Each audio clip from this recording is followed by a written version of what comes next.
हो गई। नमस्कार दोस्तों, मैं पुष्पेन सोनी, चिराग अड्डा 112 से। हम लोग पॉलिटी की क्लास चल रही थी, आज दूसरी क्लास है।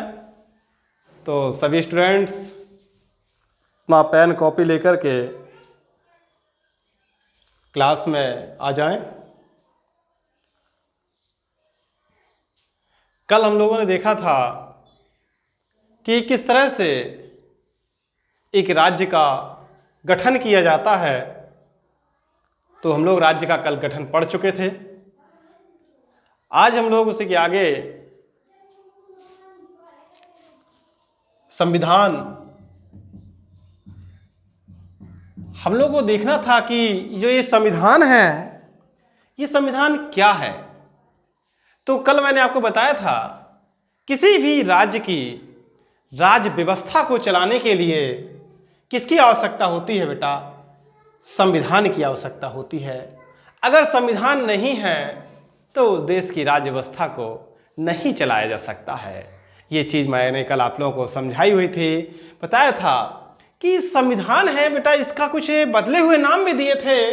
बताया था कि संविधान को बेटा हम लोग कानून का समुच्चय भी कहते हैं। क्या बोलते हैं? कानून का समुच्चय भी बोलते हैं बेटा। इसी को हम लोग कानून का प्रणलेख भी कहते हैं। क्या कहते हैं इसको?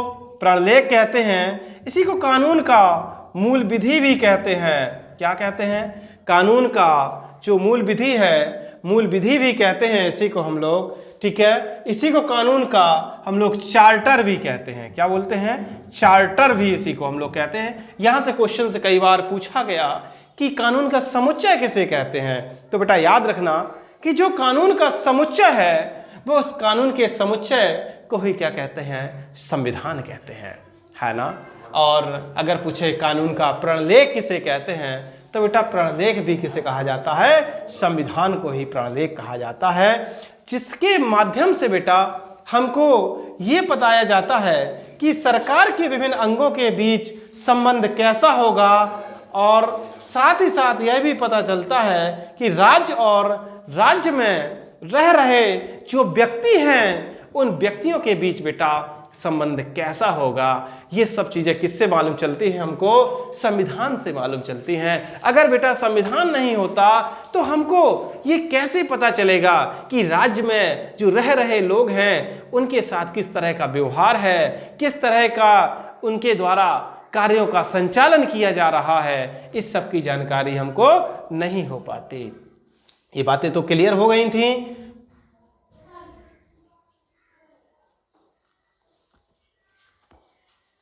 जैसे एक पॉइंट उठा था कि क्या किसी भी देश में राजनीतिक व्यवस्था होना चाहिए या नहीं होना चाहिए। ये एक बात उठाई गई कि किसी भी देश में जो राजनीतिक व्यवस्था है, क्या राजनीतिक व्यवस्था होना चाहिए नहीं होना चाहिए। तो जो बहुत ही जो महान लोग थे, चाहे हम महात्मा गांधी कह लें, वो चाहे बेटा हम इनको कार्ल मार्क्स कह लें, तो इन्होंने कहा कि यदि उस देश या नागरिक या उस देश के व्यक्ति अगर समाज में न्यायपूर्ण संघर्ष से कार्य करें, कैसे कार्य करें बेटा?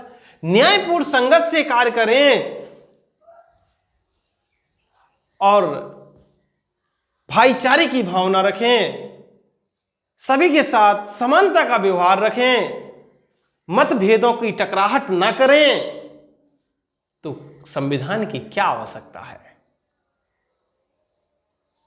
तो देखा गया बेटा, जब भारत आजाद हुआ था उस समय 34 करोड़ जनसंख्या थी। जब भारत आजाद हुआ उस समय कितनी जनसंख्या थी बेटा? 34 करोड़ जनसंख्या थी। तो कहा गया कि जब 34 करोड़ जनसंख्या है, कितनी जनसंख्या बेटा? जब 34 करोड़ जनसंख्या है, तो क्या लोगों में मतभेद नहीं होगा? मतभेद होगा। उनकी बातों में क्या होगा? टकराहट होगी। हर व्यक्ति के जैसा कार्य नहीं हो पाएगा। क्या उनके ऊपर ऊंच नीच की भावना नहीं होगी? इन सब चीजों को देखते हुए कहा गया कि नहीं बेटा, भारत का क्या होना चाहिए? एक संविधान होना चाहिए। देखा गया पीओके है, एलओसी, नक्सलवाद, अलगाववाद, ये आतंकवाद जो है बेटा चरम सीमा पर है, अपने पैर पसारे जा रहा है। इन सब पर कंट्रोल कौन करेगा? कानून करेगा ना कंट्रोल। कौन करेगा कंट्रोल? कानून करेगा। अगर बेटा कानून नहीं होगा तो क्या होगा? आतंकवाद बहुत ज्यादा फैल जाएगा, फैलेगा ना। तो इन सब चीजों में कंट्रोल करने के लिए बेटा कानून व्यवस्था होनी चाहिए, और क्या होना चाहिए बेटा? संविधान होना चाहिए। बात क्लियर है? अब संविधान का क्या होगा बेटा? निर्माण होगा। इस चीज को हम लोग आगे की वीडियो में, आगे की क्लास में देखेंगे। लेकिन बात यह भी एक बात उठी कि जब संविधान बन जाएगा तो बेटा संविधान को ऑपरेट कौन करेगा, चलाएगा कौन? संविधान को चलाने के लिए भी तो चाहिए। जैसे हम लोग एक गांव ही देख लें, अगर बेटा गांव में लोग निवास करते हैं और उस गांव के लोगों को सब अधिकार दिलाने के लिए, सही व्यवस्थाएं लाने के लिए, कानून व्यवस्था तंदुरुस्त तरीके से चलाने के लिए, वहां पे भी तो एक सरकार की आवश्यकता होती है बेटा। वहां पे देखा अपने गांव में क्या चुना जाता है? एक प्रधान चुना जाता है, जिसके द्वारा गांव की सरकार को क्या किया जाता है? ऑपरेट किया जाता है। जब एक बात बताइए, गांव की सरकार को चलाने के लिए एक सरकार की आवश्यकता है, तो क्या राज्य और देश की सरकार को चलाने के लिए तो आवश्यकता होगी ना। तो इसीलिए बेटा जब संविधान को अब चलाने की बात आई, चलाएगा कौन? तो देखा गया कि सरकार, संविधान को चलाने के लिए भी बेटा क्या होना चाहिए? एक सरकार होना चाहिए। बात क्लियर है ना? यहां तक कोई डाउट नहीं है ना? तो क्या होना चाहिए भैया? एक सरकार होना चाहिए। तो बात उठी, जब सरकार होगी तो सरकार क्या है? सरकार क्या है? सरकार भी तो कुछ ना कुछ होगी। अगर सरकार है, सरकार अगर संविधान को बेटा ऑपरेट करेगी, सरकार संविधान को चलाएगी, तो सरकार क्या होगी? तो सरकार क्या है बेटा? एक संस्था है। क्या है सरकार? सरकार एक संस्था है, ठीक है ना, जो देश को चलाने का कार्य करेगी। जो देश को क्या करेगी बेटा? चलाने का कार्य करेगी। देश को चलाने का कार्य कौन करेगा बेटा? सरकार करेगी। क्लियर है ना? अब सरकार कैसे होनी चाहिए? सरकार किस तरह से बनेगी? ये भी तो पॉइंट उठते थे वहां पे।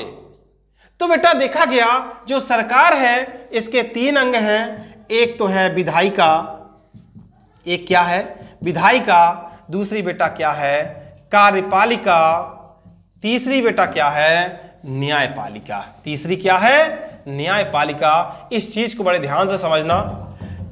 यहां से क्वेश्चंस कई बार एग्जाम में पूछे गए हैं और कई बार आए भी हैं क्वेश्चन कि सरकार जो है बेटा, सरकार के कितने अंग होते हैं? तो सरकार के कितने अंग हैं? सरकार के 3 अंग हैं। कौन कौन से? एक विधायिका है, कार्यपालिका है, और कौन है बेटा? न्यायपालिका है। क्लियर है ना? जो विधायिका होती है ये बेटा क्या करती है? कानून बनाती है। कानून बनाने का काम करती है। ये विधायिका जो है, विधायिका जो काय का काम करती है बेटा? कानून बनाने का काम करती है। और जब विधायिका ने क्या किया? कानून बना दिया, तो कानून को लागू भी तो करेगा। अभी जैसे 5-6 दिन पहले एक नया कानून आया कि यदि एक लड़के की जो वाइफ है यानी पत्नी, अगर वो अपने माता पिता के साथ, अपने यानी सास ससुर के साथ रहना नहीं चाहती, उनसे अलग रहना चाहती है, तो नया कानून अभी पारित किया है कार्यपालिका ने, तो वो उसका पति जो है वो अपनी पत्नी को तलाक दे सकता है। अगर उसकी मर्जी नहीं है माता पिता से अलग होने की और उसकी पत्नी अलग होना चाहती है, तो वो क्या कर सकता है बेटा? तलाक दे सकता है। अभी एक ये नया कानून आया, तो ये कानून बनाया किसने था बेटा? तो ये कानून तो विधायिका ने बनाया, क्योंकि विधायिका का काम ही क्या होती है? कानून बनाने का काम होता है। और जब विधायिका कानून बना देती है बेटा, तो कानून को लागू कौन करेगा, यानी कानून को पारित कौन करेगा? तो कानून को पारित करने का काम बेटा कौन होता है? किसका होता है? कार्यपालिका का होता है लागू करना। ठीक है ना? तो कार्यपालिका जो होती है, ये कार्यपालिका क्या करती है बेटा? कानूनों को लागू करती है। और जब कार्यपालिका बेटा किसी भी कानून को, तो वो तो लागू कर देगी ना। अभी जैसे ये वाला जो मैंने अभी कानून बताया आपको कि वो अपनी पत्नी को तलाक दे सकता है अगर माता पिता से अलग रहना चाहती है, तो ये कानून जो है अभी कार्यपालिका ने लागू किया ना। अगर कोई व्यक्ति इस मैटर को लेकर के, भाई हम लोगों का जब भी कोई विवाद होगा या कोई ऐसा मैटर संबंधित यानी कानून से संबंधित कोई भी विवाद है या कोई मामला ऐसा सामने आता है, तो हम लोग बेटा कहाँ की शरण लेते हैं? कार्यपालिका की थोड़ी ना शरण लेंगे। कहाँ की शरण लेंगे? न्यायपालिका की शरण लेंगे ना। हम लोग न्यायपालिका जाएंगे। जो न्यायपालिका होगी, न्यायपालिका संविधान के अकॉर्डिंग ही तो निर्णय करेगी ना। जिस तरह से उसको अधिकार प्राप्त हैं, जिस तरह से कानून बने हुए हैं, उन्हीं कानून को के दायरे में रहते हुए तो बेटा वो निर्णय करेगी ना। तो अगर हम वो मैटर लेकर गए, तो बेटा अब न्यायपालिका का काम क्या होगा? ये उसको क्या करेगा? आप लोगों में समान रूप से लागू करेगा। क्या करेगा? समान रूप से लागू करेगा। कैसा कर देगा बेटा? समान रूप से लागू करेगा।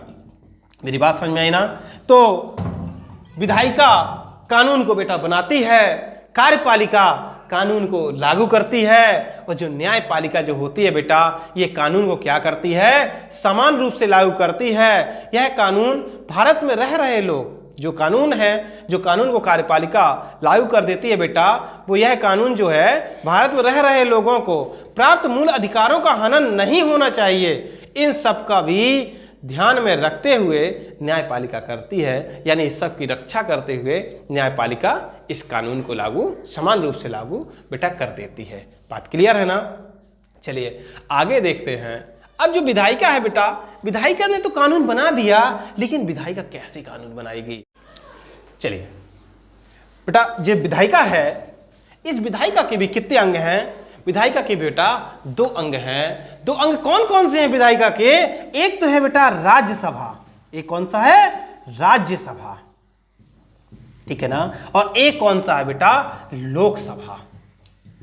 ठीक है? अगर कभी भी आपसे एग्जाम में क्वेश्चंस पूछ दिया जाए कि विधायिका के कितने अंग होते हैं, तो बेटा ये बात बिल्कुल दिमाग में रखना कि जो विधायिका है, इस विधायिका के कितने अंग है बेटा?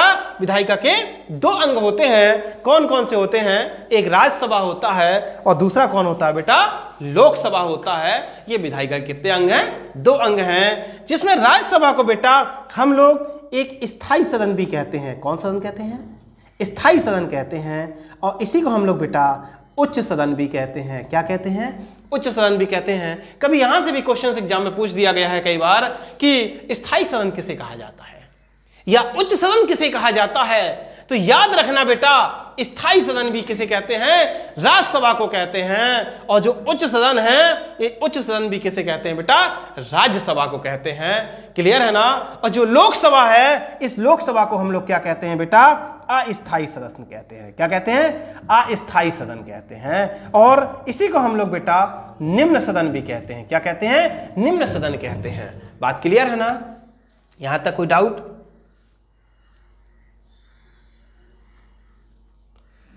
अब बात है जो राज्यसभा है, इस राज्यसभा को हम लोग स्थायी सदन क्यों कहते हैं बेटा? क्योंकि राज्यसभा जो होती है, ये कभी भी बेटा भंग नहीं होती है। राज्यसभा क्या नहीं होती है? कभी भंग नहीं होती है, यानी कभी खंडन नहीं होता है इसका। अगर एक बार राज्यसभा बन गई तो ये बेटा हमेशा के लिए है। इसके जो सदस्य होंगे, जो हर 2 साल में जो सदस्य अवकाश ग्रहण करेंगे, उनकी जगह पर ही चुनाव करा लिया जाता है और उनकी जगह पर ही दूसरे अन्य नए सदस्यों को शामिल कर लिया जाता है। बात क्लियर है ना? ये कभी भी भंग नहीं होती। अगर कहीं राज्यसभा भंग हो गई तो मान के चलिए संविधान का ही खंडन हो गया। इसलिए राज्यसभा बेटा कभी भी भंग नहीं होती है, इसीलिए इसको हम लोग स्थायी सदन कहते हैं। इसके हर 2 साल में जितने भी जो सदस्य हैं अवकाश ग्रहण करेंगे, उनकी जगह पर हम उतने ही नए सदस्यों का इसमें क्या कर लेते हैं, चुनाव करा लेते हैं। राज्यसभा के बारे में हम लोग पूरा डिटेल में पढ़ेंगे राज्यसभा की जब क्लास होगी। बाकी अभी खाली हम लोग सरकार के बारे में पढ़ रहे हैं, तो सरकार के मूल अंग जो हैं अभी मैन इसको देख लेते हैं। और जब राज्यसभा की हम लोग क्लास देखेंगे तो बाकायदा मैं पूरा गहराई से राज्यसभा के बारे में आप लोगों को बताऊंगा कि राज्यसभा का कैसे निर्माण होता है, कैसे बनती है, कैसे कार्य करती है, कैसे सदस्य आएंगे इसमें, क्या क्या क्या होगा, ये हर चीज का बेटा बाद में फिर तरीके से हम लोग विधिवत तरीके से इसको पढ़ेंगे। और जो लोकसभा है बेटा, इसको हम लोग अस्थायी सदन कहते हैं। लोकसभा क्या कहते हैं बेटा, अस्थायी सदन होते हैं, क्योंकि इसका बेटा विखंडन हो जाता है, यानी भंग हो जाता है। बात क्लियर है ना?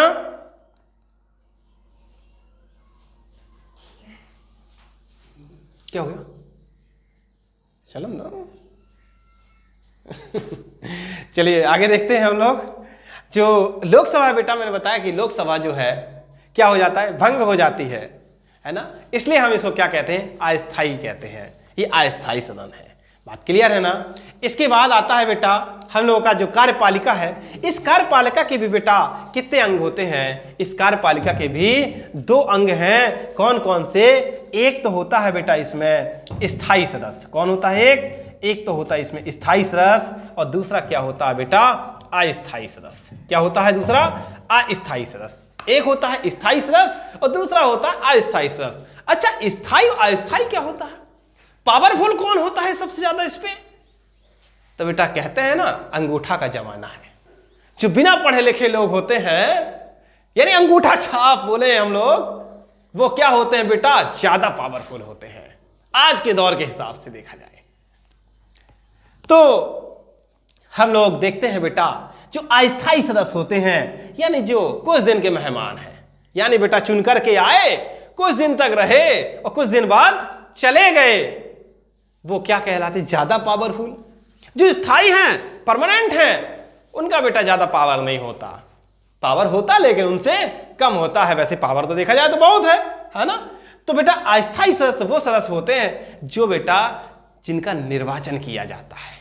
क्या किया जाता है? जिनका निर्वाचन किया जाता है, यानी ऐसे सदस्य जो निर्वाचित होकर के आते हैं उनको अस्थायी सदस्य कहते हैं। जैसे हम लोग देखें, प्रधानमंत्री हुआ, लोकसभा सदस्य हुए, राष्ट्रपति हुआ, राज्यसभा सदस्य हुए, राज्यपाल हुआ, यानी पूरा उपराष्ट्रपति हुआ, मंत्री परिषद पूरा हम लोग कह सकते हैं कि ये सब जितना भी होता है बेटा, पूरा मंत्री परिषद पूरा क्या होता है बेटा, अस्थायी सदस्य होता है। कौन होता है? अस्थायी सदस्य होता है। लेकिन अब स्थायी सदस्य की बात हुई तो स्थायी सदस्य कौन होगा बेटा?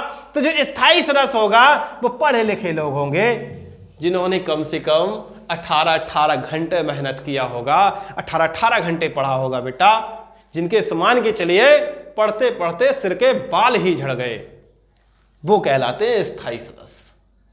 जो IAS रैंक के होते हैं बेटा, यानी सिविल हम लोग बोलते हैं, जो सिविल सेवक होते हैं, यानी जो बेटा UPSC के थ्रू चुन कर आते हैं। किसके? यूपीएससी के थ्रू आते हैं। IPS हुआ, IAS हुआ, IFS हुआ, ये सभी जो सदस्य होते हैं सिविल सेवक, ये सब क्या कहलाते हैं बेटा? स्थायी सदस्य कहलाते हैं। जो बेटा इतने पढ़े लिखे लोग इनके अंडर में रह करके कार्य करते हैं। किनके? इन लोगों के, अस्थायी सदस्यों के अंडर में रह करके कार्य करते हैं। जब ये बेटा इनके अंडर में रहकर कार्य करते हैं तो सबसे पावरफुल कौन होता है? अस्थायी सदस्य होते हैं बेटा। जो अस्थायी सदस्य होंगे ये सबसे ज्यादा पावरफुल सदस्य होंगे। ये बात क्लियर है ना? यहां तक किसी कोई डाउट? यहां तक किसी कोई डाउट नहीं है ना? यह तो क्लियर है। चलिए आगे देख लेता हूं मैं बेटा न्यायपालिका। इस न्यायपालिका टॉपिक को हम लोग कल पढ़ेंगे। आज के लिए बस क्लास को यहीं पे समाप्त करेंगे।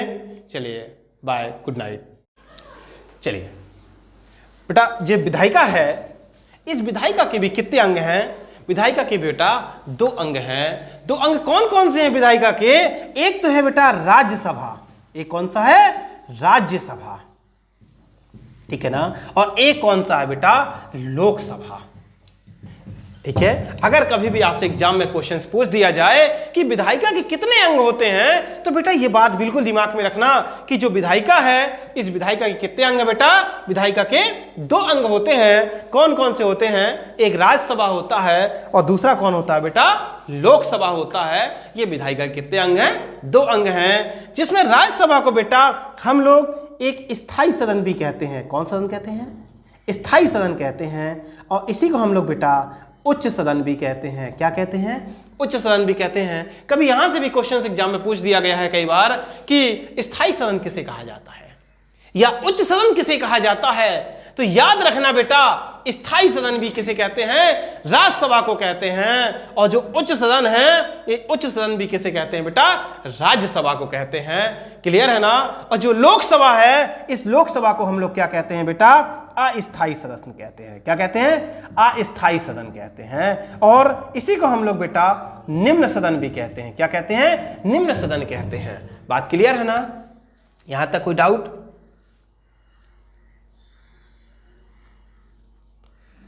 अब बात है जो राज्यसभा है, इस राज्यसभा को हम लोग स्थायी सदन क्यों कहते हैं बेटा? क्योंकि राज्यसभा जो होती है ये कभी भी बेटा भंग नहीं होती है। राज्यसभा क्या नहीं होती है?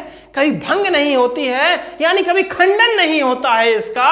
अगर एक बार राज्यसभा बन गई तो ये बेटा हमेशा के लिए है। इसके जो सदस्य होंगे, जो हर 2 साल में जो सदस्य अवकाश ग्रहण करेंगे, उनकी जगह पर ही चुनाव करा लिया जाता है और उनकी जगह पर ही दूसरे अन्य नए सदस्यों को शामिल कर लिया जाता है।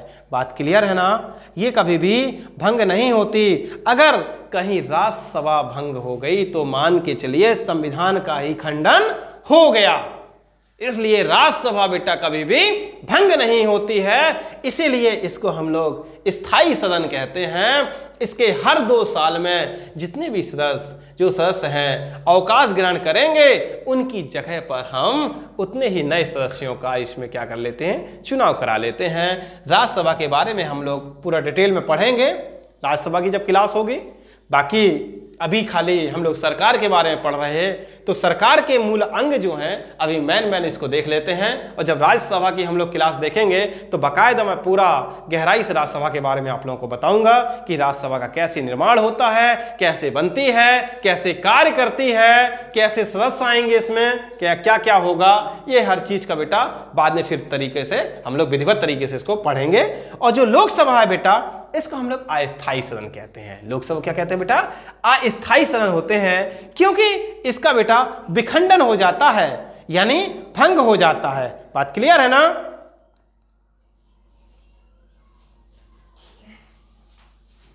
क्या हो गया? चलो ना चलिए आगे देखते हैं हम लोग। जो लोकसभा बेटा, मैंने बताया कि लोकसभा जो है क्या हो जाता है? भंग हो जाती है ना। इसलिए हम इसको क्या कहते हैं? अस्थायी कहते हैं। ये अस्थायी सदन है। बात क्लियर है ना? इसके बाद आता है बेटा हम लोगों का जो कार्यपालिका है। इस कार्यपालिका के भी बेटा कितने अंग होते हैं? इस कार्यपालिका के भी 2 अंग हैं। कौन कौन से? एक तो होता है बेटा इसमें स्थायी सदस्य। कौन होता है? एक तो होता है इसमें स्थायी सदस्य, और दूसरा क्या होता है बेटा? अस्थायी सदस्य। क्या होता है दूसरा? अस्थायी सदस्य। एक होता है स्थायी सदस्य और दूसरा होता है अस्थायी सदस्य। अच्छा, स्थायी और अस्थायी क्या होता है? पावरफुल कौन होता है सबसे ज्यादा इस पे? तो बेटा कहते हैं ना, अंगूठा का जमाना है। जो बिना पढ़े लिखे लोग होते हैं, यानी अंगूठा छाप बोले हम लोग, वो क्या होते हैं बेटा? ज्यादा पावरफुल होते हैं आज के दौर के हिसाब से देखा जाए तो।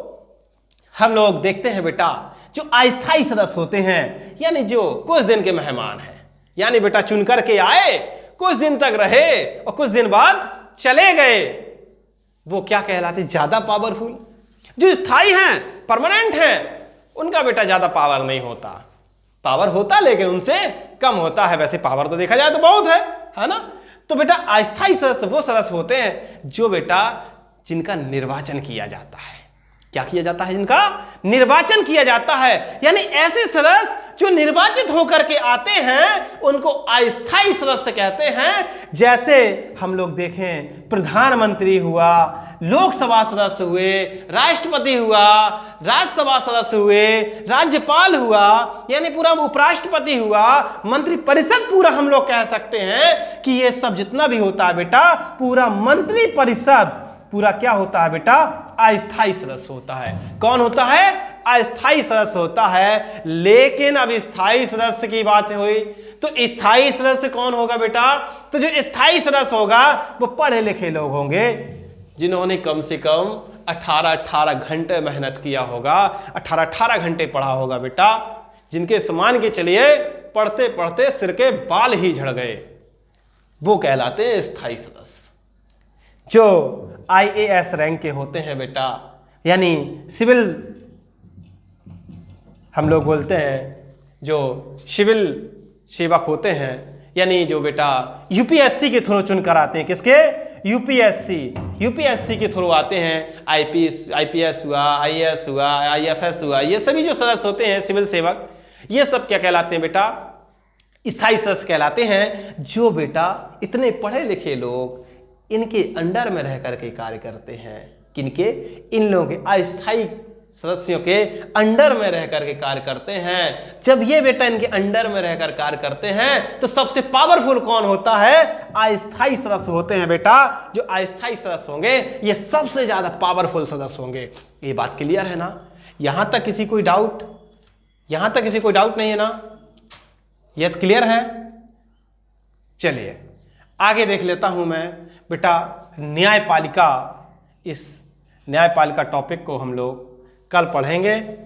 आज के लिए बस क्लास को यहीं पे समाप्त करेंगे। चलिए बाय, गुड नाइट।